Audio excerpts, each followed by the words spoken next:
Did you just get a record contract and you need someone to review it?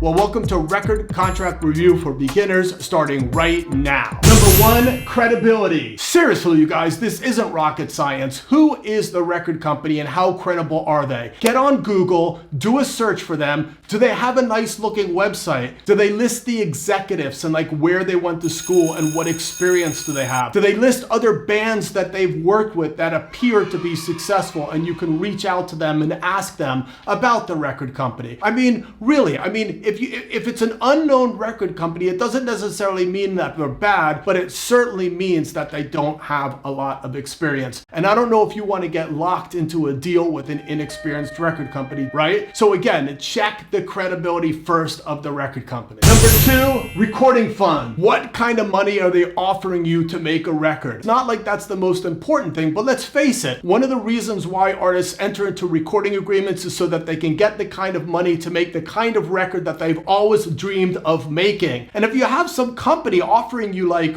$4,000, I mean, seriously, do you need to get into a recording agreement to get like a recording fund of $4,000? Go borrow it from your brother or your father or something, right? I mean, literally, students have even come to me with recording agreements where they're offering them $1,000 to make a record. I'm like, what? It makes no sense. So what kind of money are they committing to help you make your recording? Number three, marketing support. What type of marketing are they going to do for you? I mean, seriously, just scan the contract and look for the word marketing. Do you see anything? Any kind of commitments to maybe like a video or 2 videos or 3 videos? I mean, what does it say? Does it say anything maybe about publicity and they're going to hire a publicist to actually help you get the word out there in different media and things of that nature? I mean, literally, you guys, one of the reasons, again, why artists sign contracts is so they can get help in these types of areas. So if you're entering into a contract that doesn't make any of those types of commitments, that might be a sign to you. You think? Be sure to check that out because it's extremely important. Number four, contract term. How long is the agreement going to be? One time, a young student came to me with this contract and he was really gung-ho about signing it. But when we scanned it and looked at the term, it said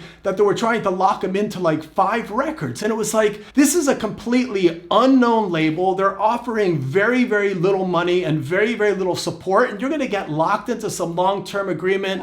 No. So again, just scan and look for the word term and see what it says. It's not rocket science. You can perform these preliminary steps yourself. And once these very basic things that we've discussed in this video check off, then you can hire an experienced entertainment attorney to make sure you're fully protected and to review other things like royalties, guaranteed release clauses, distribution, and so much more. Okay, you guys? Hey, I've got a question for you. Do you like these videos? Because I got another one for you, the pros and cons of signing a record contract. Check that one out. Also, please subscribe and hit the notification bell.